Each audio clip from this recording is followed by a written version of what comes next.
Excellences, Monsieur Anatole Collinet Makosso, Premier ministre, chef du gouvernement de la République du Congo, l'ambassadeur Gilberto Dapiadade Verissimo, président de la commission de la Communauté économique des États de l'Afrique centrale, CEAC, n'a pas pu faire le déplacement de Brazzaville pour prendre part personnellement à ces assises importantes dans le processus d'accélération de l'opérationnalisation de la commission climat du bassin du Congo. Il m'a chargé de le représenter et de saluer très chaleureusement les hautes autorités congolaises à la tête desquelles se trouve son Excellence, Monsieur Denis Sassou Nguesso, président de la République du Congo, chef de l'État, président de la commission climat du bassin du Congo. La commission de la communauté lui exprime toute sa reconnaissance pour son leadership affirmé en matière d'économie de l'environnement en général et de l'économie verte, ainsi que de l'économie bleue en particulier. Excellence, Monsieur le Premier ministre, Monsieur le ministre d'État, Madame la ministre de l'Environnement, du Développement durable et du bassin du Congo, coordinatrice technique de la Commission climat du bassin du Congo et du Fonds bleu pour le bassin du Congo, Mesdames et Messieurs les membres du gouvernement de la République, Mesdames et Messieurs les ministres des pays membres de la Commission climat du bassin du Congo, Madame la représentante de 4C Maroc, Monsieur le représentant du programme des Nations Unies pour le développement, Monsieur le représentant régional de la francophonie, Monsieur le secrétaire exécutif de la Commission des forêts d'Afrique centrale, COMIFAC, Monsieur le représentant de la Commission économique pour l'Afrique, Messieurs les représentants du corps diplomatique, Mesdames, Messieurs, en vos rangs, grades et qualités. C'est pour moi un grand honneur de prendre la parole à l'occasion de la cérémonie d'ouverture de la réunion des ministres de la Commission climat du bassin du Congo qui se tient ce jour en mode hybride. Je saisis cette occasion pour remercier le gouvernement de la République du Congo que vous dirigez pour avoir invité la commission de la communauté. Votre présence à l'ouverture de ces assises illustre une fois de plus l'importance que les hautes autorités congolaises accordent à la commission climat du bassin du Congo et à l'accélération de son opérationnalisation. Qu'il me soit permis de saluer les partenaires techniques et financiers pour l'appui technique et financier constant apporté à la coordination technique de la Commission climat du bassin du Congo depuis 2017.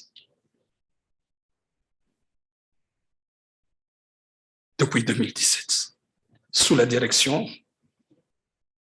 de Madame Arlette Soudanono. Je pense particulièrement au programme des Nations Unies pour le développement, PNUD, à travers ses bureaux du Congo, de New York et du Maroc, la Banque de développement des États de l'Afrique centrale, BDEAC, le Centre de compétences pour les changements climatiques 4C Maroc et l'Organisation internationale de la francophonie. Excellences, Monsieur le Premier ministre, honorables invités, la commission de la communauté en place depuis le 1er septembre 2020, issue de la réforme institutionnelle et organisationnelle de la CEAC, lancée en 2015 et achevée en 2019, constate avec satisfaction et fierté les jalons importants posés dans le cadre du processus de l'accélération, de l'opérationnalisation de la Commission climat du bassin du Congo et du Fonds bleu pour le bassin du Congo. Pas à pas, de 2017 à nos jours, l'opérationnalisation de la Commission climat du bassin du Congo et de son outil financier, le Fonds bleu du bassin du Congo, est devenu plus qu'une réalité. L'adoption des statuts de la CCBC, la présence de la coordination technique, organe exécutif pendant la période transitoire, la présence de la BDAC en sont des témoins. Quelle belle preuve d'une indépendance intellectuelle endogène collective. Nous en sommes fiers. Aux historiens de le dire mieux que nous. Les résultats obtenus depuis 2017 l'ont été grâce à une forte mobilisation des États membres de la CCBC avec leurs points focaux et des autres acteurs, j'ai cité le Royaume du Maroc, la commission de la CEAC, le secrétariat exécutif de la Commission des États de l'Afrique de l'Est, la société civile, le consortium Ernst & Young et Impact et les médias. Nous pouvons mesurer ici les efforts et les sacrifices politiques, diplomatiques et financiers consentis par la République du Congo. Dans un contexte difficile, marqué entre autres par la pandémie à la COVID-19. De mémoire d'Afrique centrale en matière d'environnement et de gestion des ressources naturelles, c'est la première fois, je dis bien la première fois, que la mise en place d'une organisation de coopération communautaire a été conduite avec tant de patience,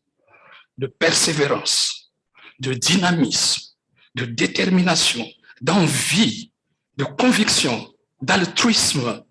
de désintéressement et de passion, garantissant une appropriation du processus par toutes les parties prenantes engagées pour le bien des États et des populations. C'est ici l'occasion de féliciter sincèrement Madame Arlette Soudan-Nounou, ministre de l'Environnement, du Développement durable et du bassin du Congo, coordinatrice de la Commission climat du bassin du Congo et du Fonds bleu pour le bassin du Congo, pour avoir mené de façon parallèle l'accélération de l'opérationnalisation de la dite commission d'un côté et de son outil financier de l'autre. Excellences, Monsieur le Premier ministre, honorables invités, avec la Commission climat du bassin du Congo et son étau financier, doté d'un cadre de gouvernance favorable à leur opérationnalisation, les États membres de la CEAC et de la communauté des Africains peuvent dorénavant développer des activités conciliant lutte contre les changements climatiques et le développement économique. Parmi les activités éco-économiques à développer figure le développement de l'économie et du marché du carbone et la finance climatique, deux segments de l'économie verte et de l'économie bleue. Aussi, saluons-nous à cet égard la signature du mémorandum entre la Commission économique pour l'Afrique et la coordination technique de la Commission climat du bassin du Congo d'une part, et soutenons la signature prochainement du MOU entre la Commission climat du bassin du Congo et la Banque de développement des États de l'Afrique centrale, BDAC, basée ici à Brazzaville. À l'approche de la COP27, où la sous-région parlera d'une voie commune, le processus de l'opérationnalisation de la CCBC doit se poursuivre pour réussir son intégration sur le marché mondial du carbone et celui de la finance climatique. Après l'adoption des statuts, il reste, bien entendu, l'élaboration d'autres documents, à savoir le règlement intérieur, le statut du personnel et le règlement financier. La commission de la communauté ne ménagera aucun effort pour continuer à apporter son appui technique à la CCBC. Aussi, à l'image du fonds amazonien et du fonds forestier tropical en Asie du Sud-Est, l'Afrique centrale et l'Afrique de l'Est ont maintenant leur outil financier. Pour terminer, je tiens à renouveler mes félicitations aux hautes autorités congolaises pour la bonne conduite de l'opérationnalisation aussi bien de la Commission climat du bassin du Congo et du Fonds bleu pour le bassin du Congo. Mes félicitations s'adressent également à tous les partenaires techniques et financiers de la CCBC et du Fonds bleu pour le bassin du Congo. Je souhaite plein succès